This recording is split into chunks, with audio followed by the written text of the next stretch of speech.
Recording is on. Recording is. Hello. Today is Wednesday, May the 25th, 2022. This is our second conversation with Kate and Tristan from Just Collapse.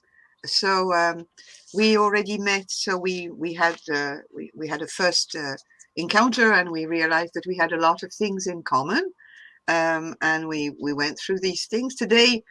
There's no special agenda, but I was thinking before the meeting with Kate that we could maybe look a little bit at our differences, or maybe at our differences in terms of activism, of attitude to collapse. And also, I just wanted to say that Gary, who was there last time, contacted me by email and said to me that he had a few things he wanted to say, and I'll just put them now in the introduction, and we can come back to them as the conversation goes on. We don't need to start on this.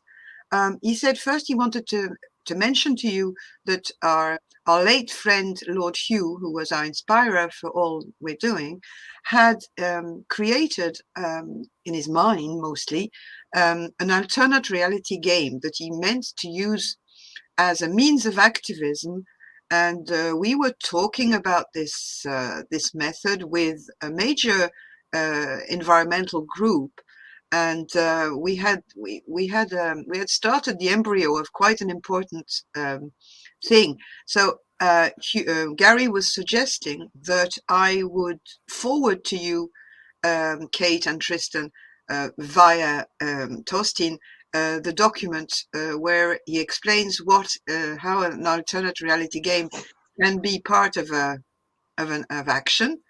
And if it's okay with you, we're not going to discuss that today. If you want to read it, and you can get back to us if you like to tell us what you think about that, that would be a different thing, because it was quite important. We spent quite a lot of time discussing that with him, and we had to abandon that only around last November, when we saw that the situation in the world wasn't ready for this. A second thing Gary wanted to say is that at the end of your homepage, I'll just go back to it now. I'm looking at it 1 second. It's at the end. There is a little thing that caught our attention. 1 minute now. Let me get back to it. Pardon me if I'm here. Oh yeah. It's in italic at the end. It says, oh God, it says something about people who have to mind their mental health. If a sort of disclosure, really, saying that, you advise people that you would know it better than me because you've written it.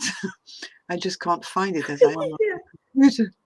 I don't remember the exact words, but yeah, but you know what I mean. I think it says people have concerns about we don't have the expertise. Go and get some professional or whatever. And the question that Gary had, I'll post it when I get it, is that with your attitude towards the establishment, how is it that you would refer people to the establishment, in order to get, and because we have in the group another way of approaching the inner state of the rebel, and we tend to consider that being depressed, anxious, and post-traumatic stress disorder prone is a normal state of mind in the world we live in. So we usually don't advocate that people go to therapy because it makes them just adjust to a sick system. So that's what we wanted to, Gary wanted to bring that up. And wait a second now, and contact. Yeah, and have you any contacts with people who would be interested to discuss maybe in the future these sort of approaches to our spiritual and mental inner state facing what we're facing? There, I've delivered Gary's message now, so I leave that up to you. We can bring that up again, and I will send you the document on the ARG. All right. Thank you for listening. Well, I'm happy to comment on that now, if you like, because the timing of that comment and observation is really incredible, because we've been talking, tweeting with some climate psychology groups over the last couple of days. And that feedback's really good. So when we actually are approached by people who are struggling, we often recommend them on to things like Michael Dowd's post-doom, no gloom platform. There's Deep Adaptation, which is continuously running events. So there's alternatives. But we did feel it necessary to put something on our website to say we don't have the capacity or expertise as just collapse. But we might look at that wording, mightn't we, Tristan, and maybe put some alternative words in there as well. But the reaction we've had from these climate psychology groups speaks to exactly what you said, and that is, you're not allowed to talk about collapse. You're not allowed to talk. You have to adopt radical hope. That's their advice. That's their aim for people who are struggling. And it's really destructive. And it's trying to bring, as you said, it's trying to hold people within the mainstream culture and mainstream mindset. And we've come up with the term doomer conversion therapy, because that's basically what they're advocating. And it is toxic. Toxic positivity was the word that Jem Bendel used in relation to some of those ideas. So thank you. That's a great point to get started on. Jem Bendel we're not a fan of Jem Bendel, even though I discovered Jem Bendel personally in 2018 when he published his paper in the summer and all that followed, and his creation of the Deep Adaptation Forum and all that. So I thought, oh, that's all good. And I started to get involved in that and followed that. And then I ended up by realizing that I was in a cult I didn't like. I mean, seriously, there was something really wrong about it, especially in the attitude to mental health, but also in this kind of he talks now about toxic positivity, but I don't think it's totally true of most of the people on that forum. There is a kind of I mean, that's very personal. I think some people in the group that I work with share the same position, that we don't feel comfortable with their general attitude, and that it looks like they are not encouraging people to work deeply on their inner state. They're more or less in a very conventional approach, and there's no seeds of revolt and rebellion in there at all, and also of enlightenment and awakening, which is, I mean, at the core of what we think will be able to enable us to go through what we're going to go through. And we need to do it inside ourselves first and foremost. And I don't think that that deep adaptation and the likes are going that way, but that's debatable.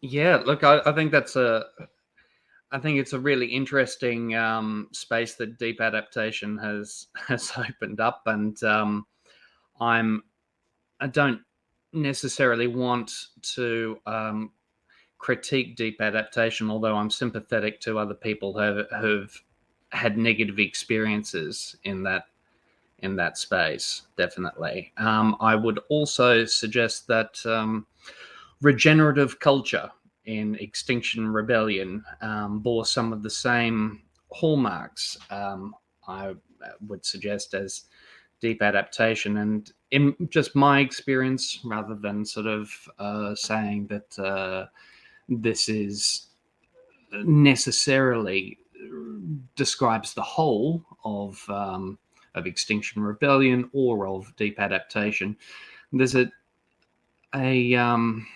tendency to allow, well, to facilitate the ongoing grief process without reaching any kind of conclusion without.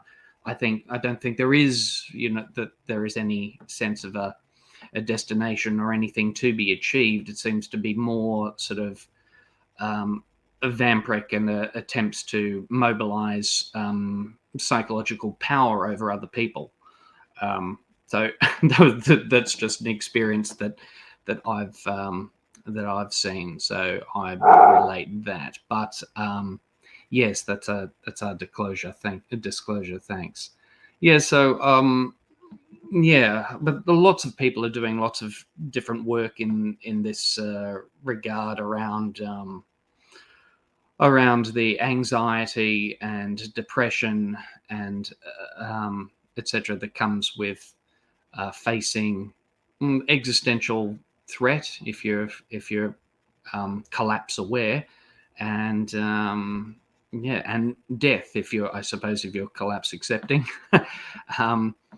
And yeah, of course, that's always going to be difficult and complicated emotional, psychological territory. So yeah, it's relevant. It's not something that either Kate or I are specialists in, and we'd only be adding our advices just as individuals within, who are cognizant of what's going on around us. But I don't think we can offer anything more than that. We're not we're not psychological workers in this space. We don't have any expertise. We don't have any specialized or special knowledge to help other people get through. I just would say that people have done this since time immemorial. People die. People's children die. Loved ones die. Pets die. It's been going on forever and ever. And we were born mortal into this world, and that's just the nature of the beast, is that death will come for us all. Hopefully today's not that day, and there's still stuff that you can do. And in saying that there is stuff that you can do, let's acknowledge that more people are alive today than have ever existed, because that's how many people are on the planet, and that's how fast the Great Acceleration has been. There are more people currently alive than have ever existed in the history of Homo sapiens. So there's plenty of people alive right now to do stuff, if they can manage to actualize their intention. But yeah, so I mean, that's all I would add. Thanks. Yeah, can I ask a question about that? Because last time you talked about what you call insurrection activism or something.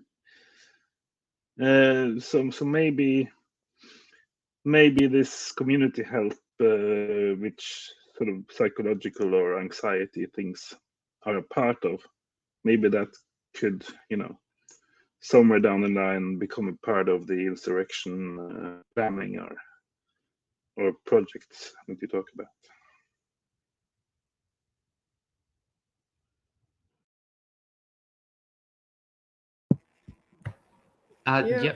Insurgent planning. Oh, Kate's in there. Right, there you go. I'll get out. No, I'll start and you can finish, Tristan. So it's insurgent planning, and it's very much about grassroots community action, communities setting their own agendas and taking action to fulfill basic needs. So, and yes, I imagine that will include care for each other on all kinds of levels. Now, insurgent planning, there are examples from all over the world of communities banding together and acting for their own interests. And these tend to be in poorer communities, poorer countries, or poorer communities. So there are examples from poorer communities in the US doing this kind of work as well. But in the West, it's where many of us are, still quite comfortable and affluent, at least for a time. this seems quite abstract because we live very individualized lives. Most of us live very individualized lives, and we're used to that, and we lack certain skills in working collectively. But the reality of collapse is that we will end up in a time and a place where we will be forced into community action to meet vital needs, which will include, I imagine, those kind of mental health needs as well. So yeah, go Tristan.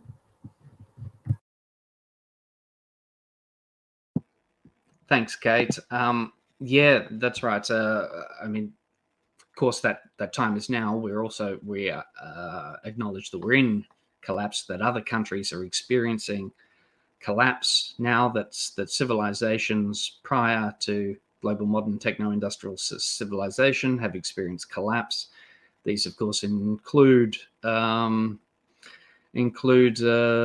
pre-colonial civilizations who have experienced genocide and collapse in slavery in many forms.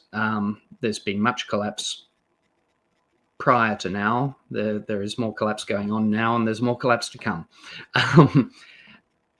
In this context, yeah, insurgent planning is a useful way. I was just discussing this recently with somebody about there seem to be two approaches to taking action that people sort of have in their mind. One is the Leviathan notion of taking action, which is to have to agitate politically for a global solution to be handed down from the powerful authorities at the top of the pyramid, at the top of the food chain. And we don't think that this is particularly useful because effectively they can't act. Billionaires can't act. Politicians can't act. We're all subject to the global modern techno-industrial civilization that we live in. We're not outside of it. We're not outside of nature. We're all subject to these laws and the logics of the systems that underpin the entire system that we're in. This system can only go the way that it's going, and in that regard, it can only crash into the iceberg, and the boat can only sink. It's in the nature of the beast to do that, and you can't. Its nature cannot be changed, just like all the other civilizations that have crashed before this global one. So but in the context of insurgent planning, we can take action in a more decentralized anarchist way, and rather than appealing to power or demanding that somehow power concede power and devolve power and somehow do what needs to be done. Instead, we acting outside of centralized power. We can, as individuals and as communities, we can choose to take that power onto ourselves and to act in face of collapse.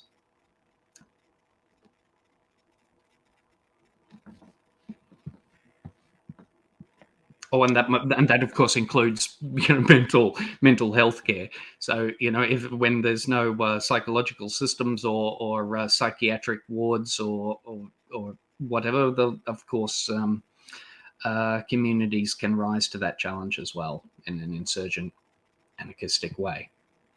Thanks. Thank you, Tristan. I mean, and absolutely, because you see, when you mentioned specialists or experts, that's a term that I loathe, really, because this is exactly why we have the problems we have. So, and I have a professional background as a doctor, so I know what I'm talking about. And I think that you are right to mention that the primary place of healing and support is the community and the family. Well, what I call family would be more the tribe than the actual nuclear family. And we've gone from that. Now we're looking for outside our circle for anonymous helps, so-called psychotherapists, psychiatrists, whatever names, healers that are not involved in our local environment, in our community, in our way of living, who are blessed by the establishment and part of the healthcare industry. So yeah, absolutely, you that's where we need to find our support in time of collapse and post collapse, if anybody survives, which is another thing we can discuss too another day. Yes, we favor very much in our discussions in our group the Greek word of ataraxia, which is a word that means freedom from fear of death and the sort of peace that you can attain. It's a very classic and ancient word. It's a state. We don't like to put too much names on things, really. You know, that is devoid of the idea of reaching a goal. It's more, it's not even an acceptance. It's a state, an inner state that we need to get to when we realize. And that's why I think that trying to block out the anxiety and the depression that comes with the realization of what we've done and where we are is counterproductive, because we need to go through this breakthrough and we need to experience that pain and we need to experience that anxiety if we want to come out the other side. And if we try to blunt it out and totally, use the usual approach, which is to treat whatever method, not just talking about conventional, but even alternative approaches will try to treat it. And I think we need to experience it, and it might be hard. And we are absolutely, and I am personally avert to any call for self-harm and suicide. And I think that is just the end of, that is just the place where we must not go. And that's why I'm a bit afraid of certain groups that I've heard in the collapse world, who are kind of, they're not really, they can be dangerous for people who would be that way inclined.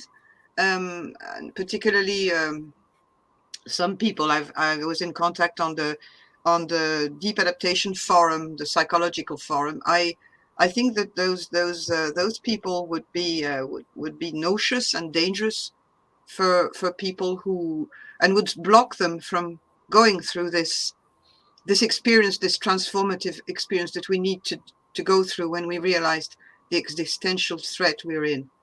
But yeah, so let's go back to insurgent planning. I love the name. I think that's a fantastic name.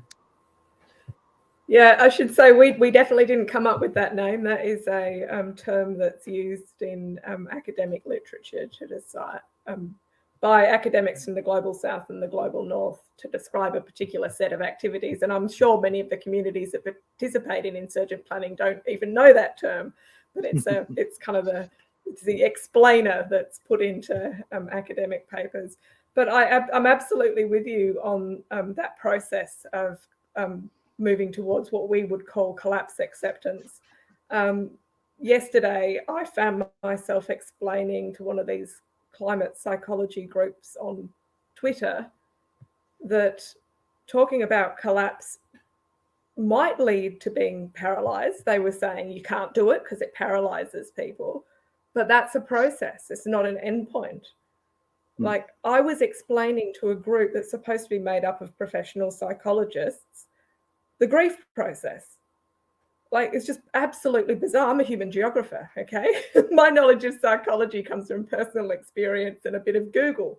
But the idea that a group of professional psychologists who are engaged with climate and climate activism don't recognize this as a major grief process and just stop it, try to cut it off at a particular stage and cut off any conversations about it, I just find absolutely gobsmacking. And as you said, dangerous, incredibly dangerous in particular circumstances with particular people. Yeah. Yeah, I would like to add to that as well and say I view it as an act of violence. I view it as an act of psychological violence to repress with this toxic positivity, as as Jem usefully described, and force people to either eschew the community, to leave the community of people who are collapse aware, if not accepting, but collapse aware, and to go elsewhere because they are bullied by people who refuse to hear that the predicament is what it is, and it's a reality. It's a denial of reality. It's a denial of people's emotions, of their emotional needs, and it's fundamentally it's an act of violence. So Torstein wants to jump in. Yeah, I can absolutely attest to that because I was actually squeezed out, deplatformed from one of my climate communities, and now it's like it's starting to be like 8 years ago, something like that. So I can talk about it without, feeling still into it. And basically, what you then have to do when you lose all your sort of accomplices or everybody you talk to every week and every day in those climate circles, you are thrown out from one day to another, and your only, or my only, sort of option is to go and sit in some building and talk to a normie about how I feel, right? So there's a normie, and this was in my sort of high school hometown. So it's a small town where, the things people talk about are even smaller than in the capital, right? So you have to sit there for hours and hours and talk to somebody completely normie who drives a car and flies intercontinentally and has absolutely no clue, as I would put it. And she is then supposed to help you inside of this office building somewhere, next to the motorway. So my alternative to this is, of course, as always, the mountains and the nature. Get out there and with friends, if that's practical, or just alone, and go berry picking, hunting, fishing. And it's also the perfect way to, with your dad or your family when you're a kid. It's a perfect way to get a natural view of death, life and death, right? Because your fish dies when you knack it, and you may also stumble upon dead animals in the woods, right? And I think everybody who grows up in the forest or in nature has a much more natural relationship to death than we city dwellers have, because we don't even want to see a live chicken being transformed into a shop chicken, a frozen chicken or whatever. We like to think these are just, square or rectangles in a frozen bit of ice in the shop. So I would suggest, for helping people who struggle mentally with the collapse, to start moving into some kind of park or nature or beach or whatever, and then try to join or build a community, from that very simple walking outside and thinking and relating to things and experiencing, of course.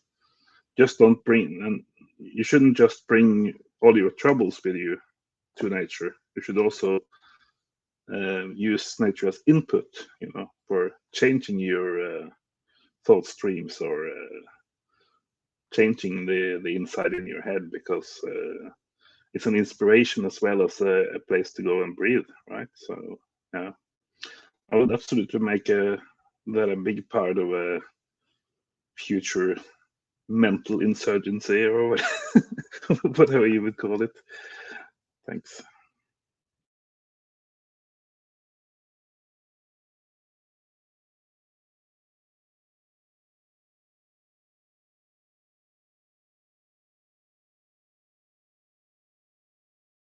Thank you, Justine. I really think that's absolutely fundamental. Unfortunately, what is the percentage of the world population that's urbanized now? It's just frighteningly high if we count in Southeast Asia, India, where urbanization has become so big. I can't remember. It's just you probably know. It's 70%. Yeah. So you don't get 70% of people out in nature. It's tough luck, like, you know. Now, to come back to what you were saying also about those dangerous toxic positivity or all sorts of other attitudes to our fate, is that we know that in difficult times, collapsing times, end of civilizations, huge plagues, there are calls from various groups and cults and religions and stuff like that that become very appealing.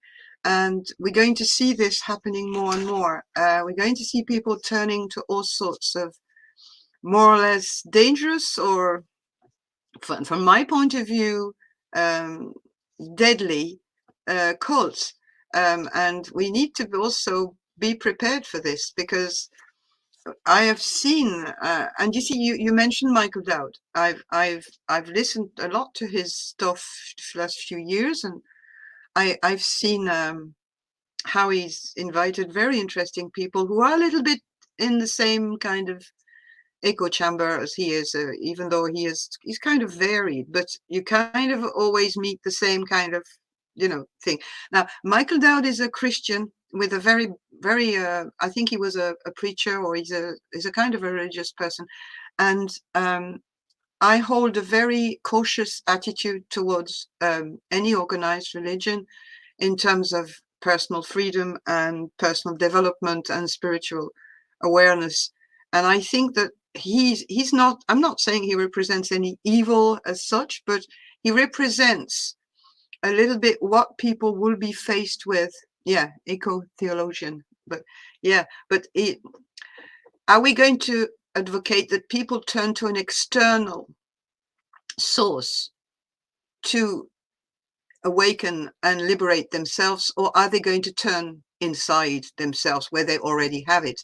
And all these cults and religions are going to be there in these times to attract people into their nets, I'm afraid. And what do you think of that? My first instinct is to suggest that that's what's always happened and is happening. And I suppose, Marxist background, I view religion as the opiate of the masses. Yeah, I mean, I recognize that it has some cohesive value, some social value on some levels, in the same way that, I'm quite fond of Druidism and various other sort of ways of interpreting natural phenomenon through a mythic or mystic lens. So I wouldn't discount those languages entirely. I think that that those languages are useful. Those perceptions can be useful. However, I think religion as an enterprise, distinguished from spirituality, tends to be toxic. But I'm not saying that some people don't find some value in those systems, but I'm heavily critical of them as well. That's my contribution. Kate? Yeah, I was just going to add to that. It's not just religion or certain individuals from different religions that have the potential or will attract people. There's government and politics. I mean, fascism looks almost inevitable as people come under more and more pressure, and communities look for a strong sense of purpose and control over life, and look in the wrong directions for who the enemy is. So it's broader for me than just religious. I don't have concerns about Michael Dowd. I am not him. But yes, there are people that pop up in the climate space, or collapse space, deep ad space, that describe themselves in a way that makes you think, yeah, no, not good. So yeah. Tristan knows some of the people, or at least one of the people I'm talking about. But anyone who has tags on themselves as being in some way more spiritually enlightened or more knowing, and therefore everyone should listen to them and follow them, alarm bells. Yep.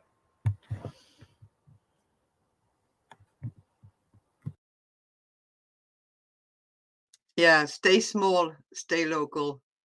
There's no need to think in big numbers and big organizations and all that, because we can't handle that. So your approach with decentralization and encouraging communities is the only way where we can do it at our scale, what we can handle. And as soon as we get into something big, we're doomed anyway. So we're back to that, really. And I hope that you have around you geographically and not just through the internet some people already who are working to try to mutual aid and think in an anarchist way, because I think that's what we need primarily for our balance and our happiness, is to at least in reality have a start of this happening in our daily life, because we can talk forever online about all these wonderful ideas and all these wonderful, theories and enlightenment and community and, all these sort of things. But if it's not happening, if we don't make it happen every day, and as Torsten was saying, if we don't have a taste every day of sea, mud, rain, wind, grass, smells of nature, we're wasting our time. So it's what we do. It's what we do that's important. Really, what we do every day.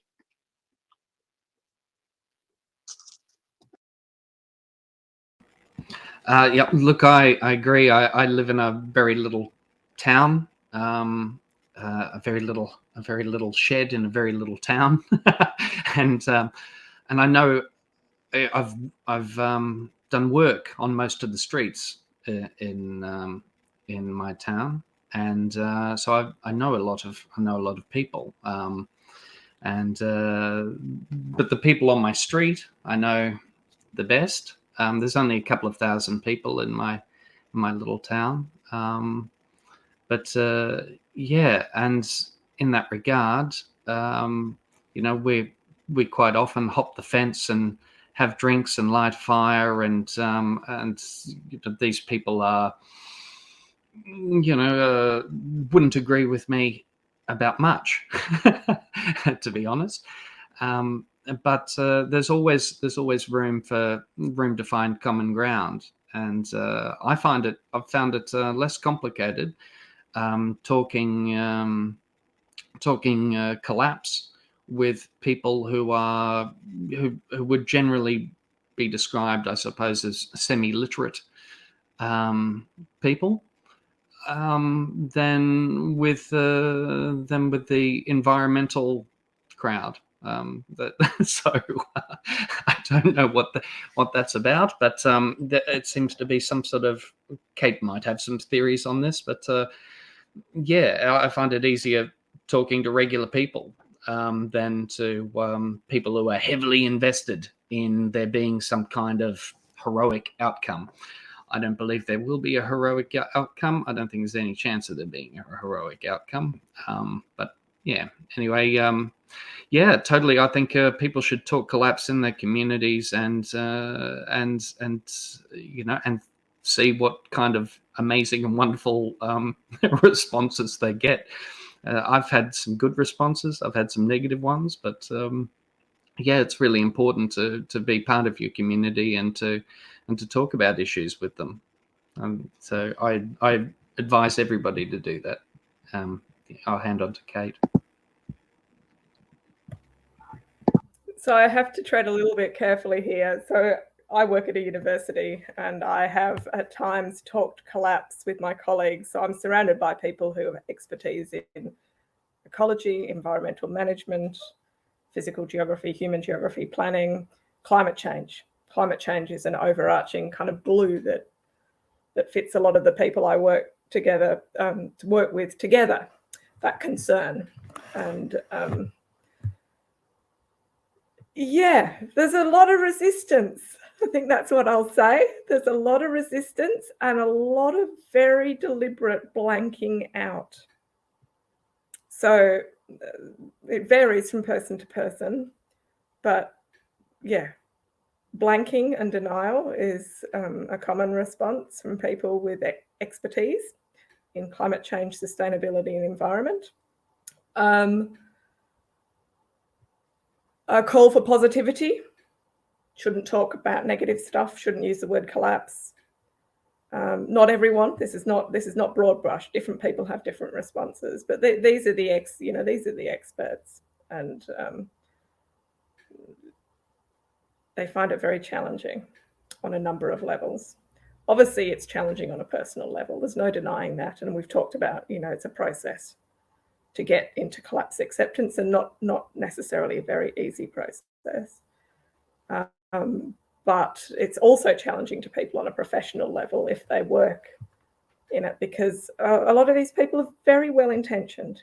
They're working really hard. Some of them have spent decades working really hard to make the world a better place, to turn around the horrendous violence done against the environment and ecology and people around the planet by our current systems and processes. And it is very challenging from that point of view for people to face up to the failure of that. I was involved with those attempts. Tristan's nodding. We've all been there. It's very hard for people to look at this body of work and expertise they hold and re-understand that in the context of collapse. So yeah, I will keep trying to talk collapse. Yeah, absolutely. I recognized everything you said there. And I also recently read Derek Jensen, his book, A Language Older Than Words, from 2000, I think. And in that, he actually explains that we humans, or humanity, have a much broader tendency of lying about things, lying about us being good and the beasts and the animals being bad and all that kind of thing. So it seems that it's a much older thing than just within the climate society or climate science and movement, that we are trained almost from we are kids to blank out all the bad things, and in Derek's case, don't mention what dad did to your sister or to you last night, that kind of thing. And then it goes all the way into war and peace and environment and destroying insect populations, bee populations, and all of these things. When we talk about bees, by the way, do you know what Monsanto did when some science reports came out from bee scientists to explain the bee colony collapse? Monsanto actually bought up 2 of the biggest bee research institutes. They just bought them in order to come up with better reports about cause and effect. So it's a very, very untruthful and sort of a systemic lie culture that we are living in, at least in the West, I think. But I think that as long as we don't battle the beast inside us, we won't be able to. We'll bang our heads against walls, trying to undermine and destroy the horrors that we're doing as humans. There is something in us, in our rational minds, the part that's rational, the parts that's addicted to technology, the parts that denies our connection with everything, humans, animals, nature, minerals, water, everything. This part of ourselves that we have a term for it in our group, because we've been, but you need to put names on things, but we could call it the mind, we could call it the rational mind, we could call it what creates language, what creates logic. And as long as we are not trying to defeat this and control it, we often refer in our conversations to Dr. Ian McGilchrist, who has written a very good book called, he's written a recent one, but an older one called The Master and His Emissary, where he analyzes the brain a bit. That he takes the idea of left and right brain, but we're a bit more subtle in that. We would say that there's a certain part of the left brain that is causing most of our problems because it's gone in overdrive, and it's totally not letting the right part of our brain take the reins and control it. And it's at the core of what happened when hunter-gatherers started to get organized, to put the fences, to start to destroy the soil, start to keep animals, etc. Started to think logically, started to use numbers, started to think surplus. This little part of our logic and rational thing is at the root, I think, of a lot of what we are doing now. And as long as we're not going to face that in ourselves, all of us, whether we collapse aware or not, there's absolutely no point in trying to have any conversation with people who are part of this system, if you follow what I'm saying. What do you think?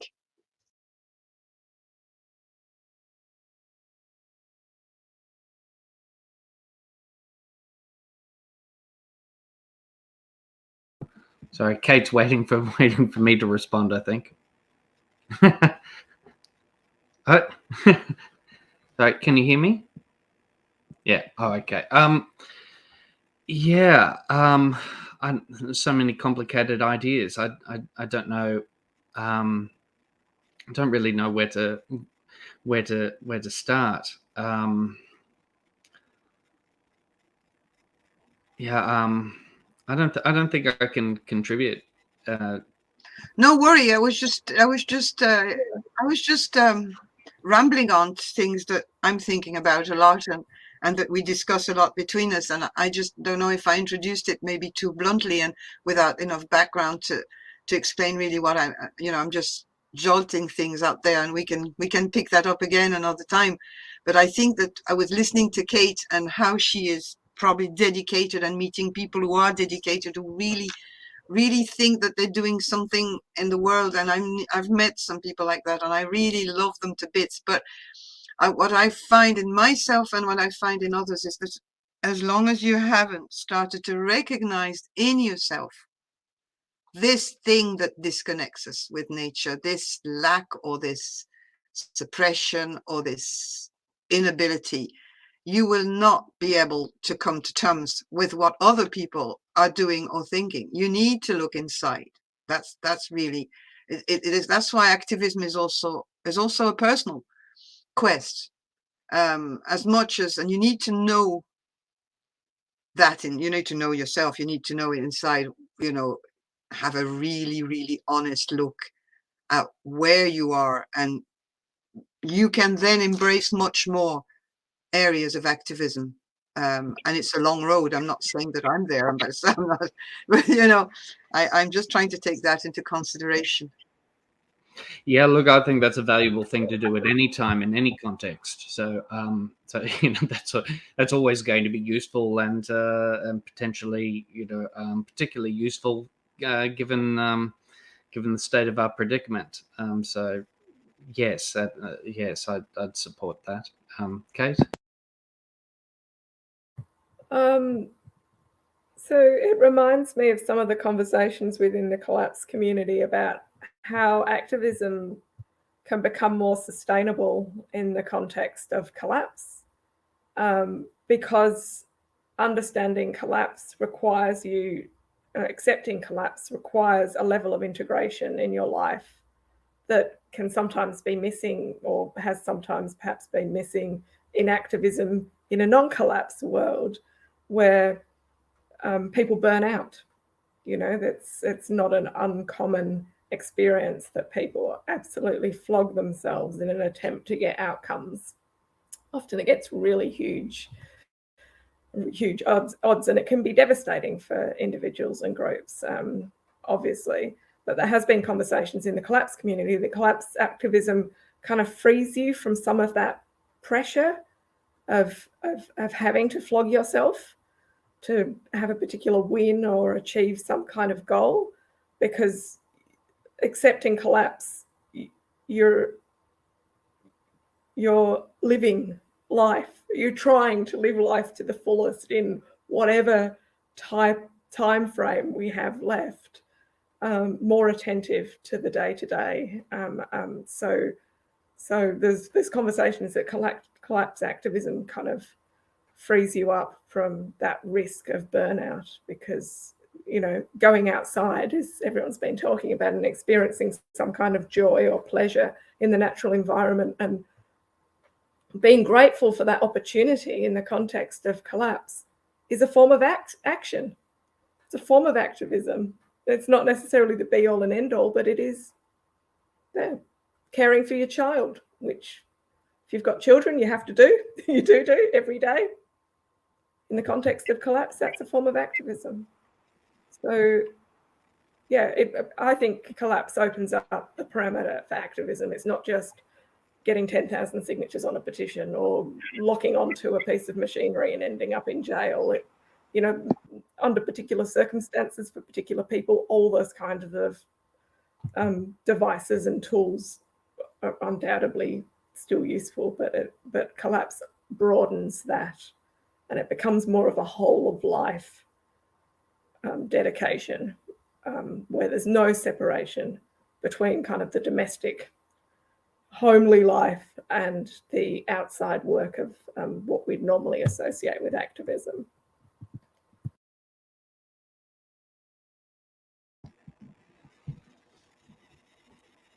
Yeah, I think that Kate covered that.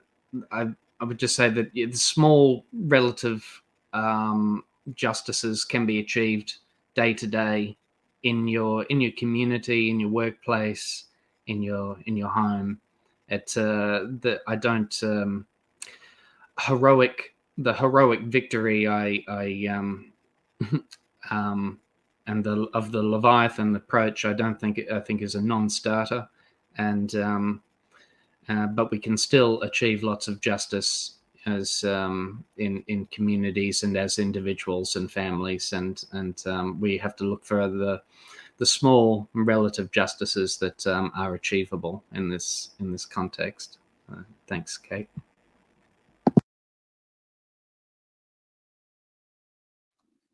Thanks. I see that we've got another less than 10 minutes, so we're not going to start a new subject now anymore. I think it's good that it's very good. I would just like to ask you, would you like me to send to Torstein for you the ARG, Alternate Reality Game project that was done? It's quite a big document, so I don't want to load you if you're not interested. So it was just the suggestion of Gary as a different form of activism. Are you interested? Shall I send it or not? Also, I have a suggestion? If you all haven't sent Kate and Tristan the video that Hugh did of ripeness? Have we shown them that yet? Oh, it's his idea for a philosophy for our end times. Yeah, we should send them that. That's a good one.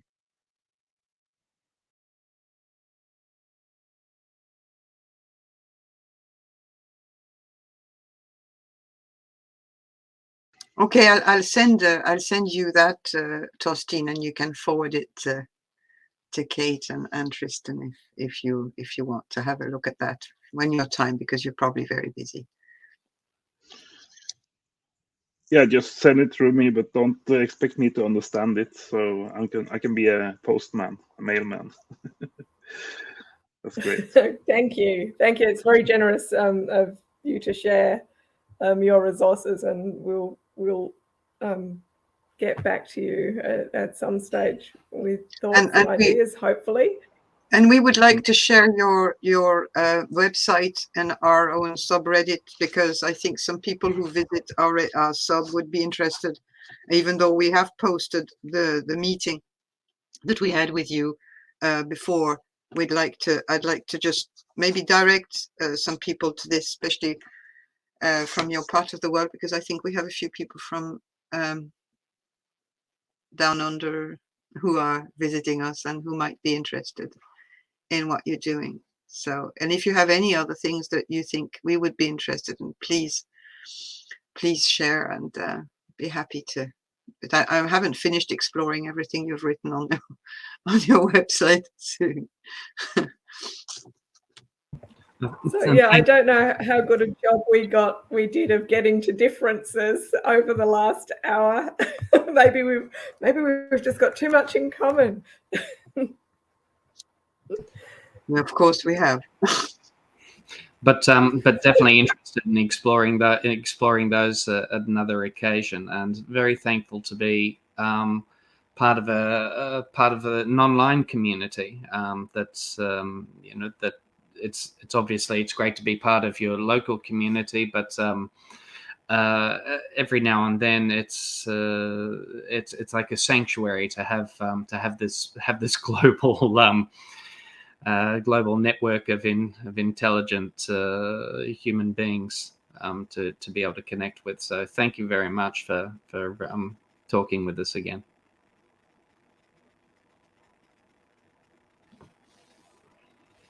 And ciao for now. Take care. Thank you, and goodbye. And have a good evening. Thank you very much. Have a good day. I will stop the recording, and we'll get in touch again. Bye-bye. Bye.